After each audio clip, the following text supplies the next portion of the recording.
यशोमती मैया के नंद लाला संपन्न किया।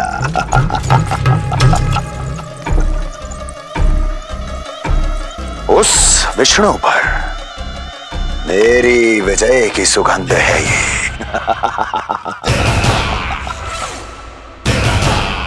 क्षमा चाहती हूँ महाराज, आप मुझे देख रहे हैं पर मैं आपको देख रही हूँ। कहना क्या चाहती हो? यही कि इस समय जो आप देख रहे हैं वो मैं नहीं देख पा रही हूँ, और जो मैं देख रही हूँ वो आप नहीं देख पा रहे हैं। अर्थात किसी विषय पे मेरा दृष्टिकोण आपके दृष्टिकोण से भी भिन्न हो सकता है महाराज।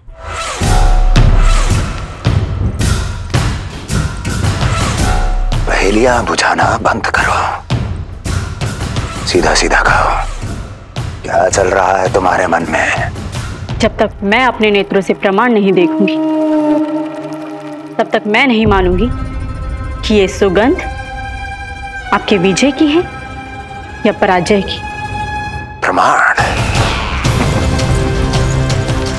प्रमाण के लिए तुम्हें अधिक प्रतीक्षा नहीं करनी पड़ेगी अस्ति।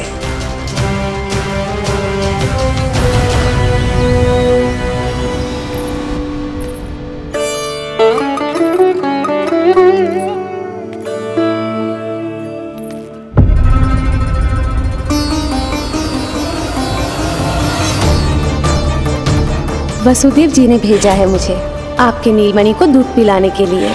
इससे मेरी गोद अपरिचित नहीं लगेगी, ऐसा अनुभव करेगा कि अपनी माँ की गोद में है। आप काजल ले आइए, अपने हाथों से टीका लगाऊंगी। कितना प्यारा बच्चा है ये, कहीं मेरी ही ना दृष्टि लग जाए। कैसे एक अपरिचित पे विश्वास कर लो तेरी मैया ने। उसने कही थी कि वो मथुरा से आई है और वसुदेव भैया ने भेजा है उसे दूध पिलाने के लिए। इसका तो यही अर्थ है कि उसे पता था कि आप मथुरा में हो और वसुदेव भैया से मिले हो। फिर शक और शंका का प्रश्न ही ना उठता था। नन्हे बालकों को खाने वाली वो राक्षसी कहीं मेरे लल्ला को कुछ। यशोदा, इसमें तुम्हारा दोस्त ना था तो फिर किसका था? पूरे गोकुल में उसने हमारा ही भवन क्यों चुना? और बल से ना बहाना बना के वसुदेव भैया ने भेजो है कि मैं उसका विश्वास कर लूं। मेरे ही लल्ला को निशाना क्यों बनाया उसने?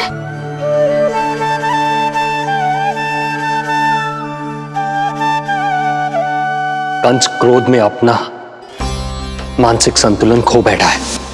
पूतना नाम की अत्यंत भयानक राक्षसी को उन सभी बालकों की हत्या करने का आदेश दिया है जिनका जन्म पिछले 10 दिनों में हुआ है। बोलिए, मेरे लल्ला ने क्या बिगाड़ो था उसका? हाँ, क्या शत्रुता थी उसकी मेरे लल्ला से?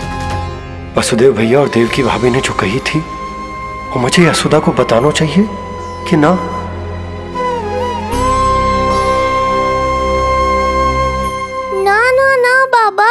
बिल्कुल मत बताना। मैया को पता चला तो ये और भयभीत हो जाएंगी। रात दिन केवल मेरी चिंता और रक्षा में ही डूबी रहेंगी। क्या सोचने लगे आप? अवश्य ही आपको कुछ पता है जो आप बता ना रहे। बताइए, बताइए ना। आज तक कुछ ना छुपाया मैंने इससे, फिर आज कैसे? ना, मुझे बताना ही चाहिए। लो कर लो बात। अभी अभी तो पूतना के आघात से मैया बाहर आई है, आप फिर एक नया झटका देना चाहते हो? ऐसा मत करो बाबा। बताओ।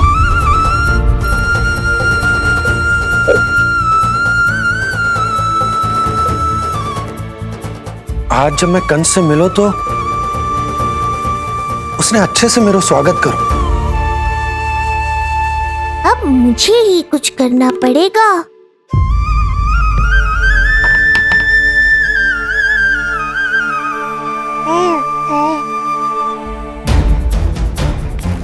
अच्छे से स्वागत कियो, मिठाई भी खाई,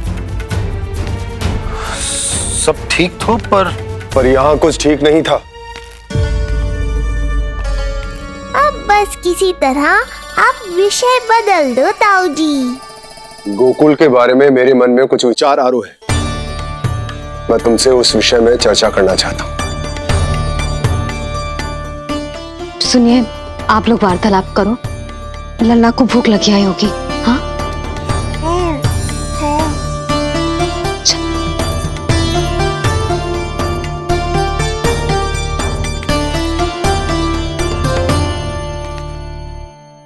पता नहीं क्यों, पर ऐसा लगता है कि छोटी छोटी आटों पर कि कोई है अब भी हमारे आसपास। कोई है जो हमारे इस नंद भवन पे अपनी बुरी दृष्टि अभी भी गड़ाए हुए है। संकट अभी समाप्त ना हुआ है भैया। अब तक तो उसे पता चल गए होगा कि पूतना सफल रही। किसे? कंस को। पूतना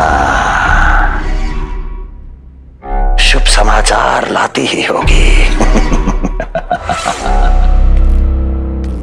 महाराज की जय हो।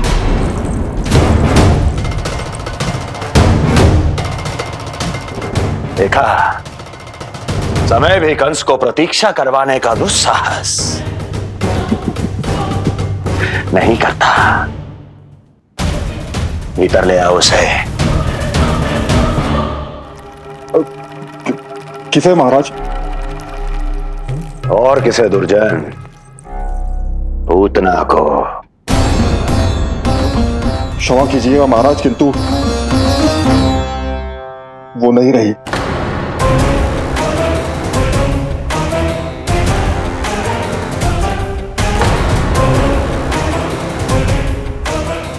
क्या क्या कहा तुमने? पूतना मृत्यु को प्राप्त हो चुकी है। पूतना मृत्यु को प्राप्त हो चुकी है।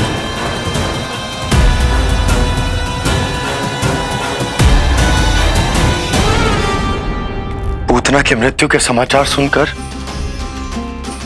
कंस क्रोध की अग्नि में जल उठे को। नन्हे मासूम बालकों की हत्या करने के लिए पूतना को कंस ने भेजा था। इतना निर्दय, इतना स्वार्थी भी कोई हो सके? कंस की क्रूरता की कोई सीमा ना है भैया। इसलिए मुझे तो भय लग रहा है कि पता नहीं कंस आगे क्या करेगा, क्योंकि पूतना की मृत्यु हमारे लल्ला को हमारे भवन में मारने के प्रयास के कारण हुई थी। नंद भवन में? जी महाराज, मृत्यु के पूर्व पूतना नंद भवन ही गई थी। नंद के पुत्र को मारने का प्रयास ही कर रही थी।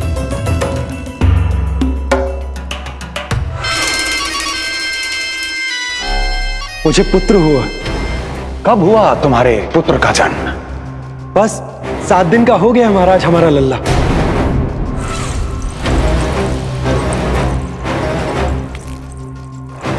और उस बालक का क्या हुआ? बालक?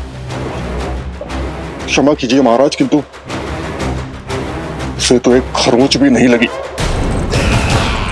पूरी तरह सुरक्षित है महाराज। किंतु एक बात और है महाराज, हम जब कई समय से रानी रोहिणी को ढूंढ रहे थे ना, यहां से भागने के पश्चात उन्होंने गोकुल में आश्रय लिया है और उनका 1 वर्ष का पुत्र भी है। पूतना मारी गई नंद के यहाँ। रोहिणी कहाँ है? नंद के यहाँ।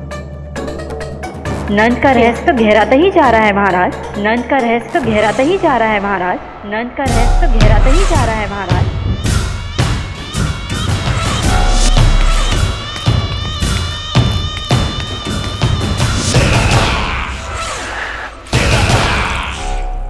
सब कुछ मेरे नेत्रों के सामने था, फिर भी चूक कैसे गया मैं?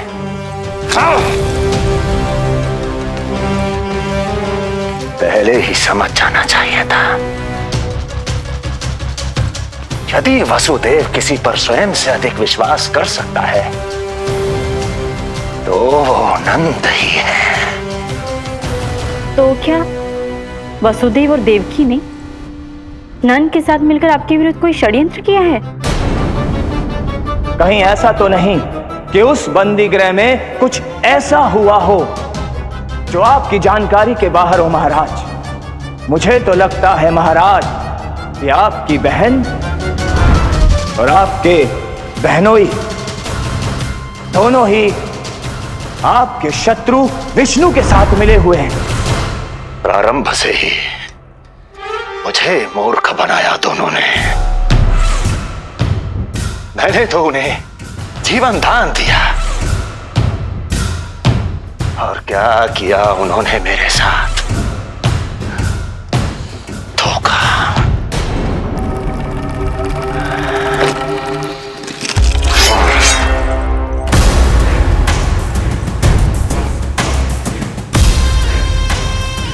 अब वो स्वयं बताएंगे कि क्या षड्यंत्र रचा है उन्होंने। अब ना तो वसुदेव बचेगा, ना देवकी बचेगी, और ना ही बचेगा उनका आठवां पुत्र। ना देवकी बचेगी और ना ही बचेगा उनका आठवां पुत्र। देवकी बचेगी और ना ही बचेगा उनका आठवां पुत्र।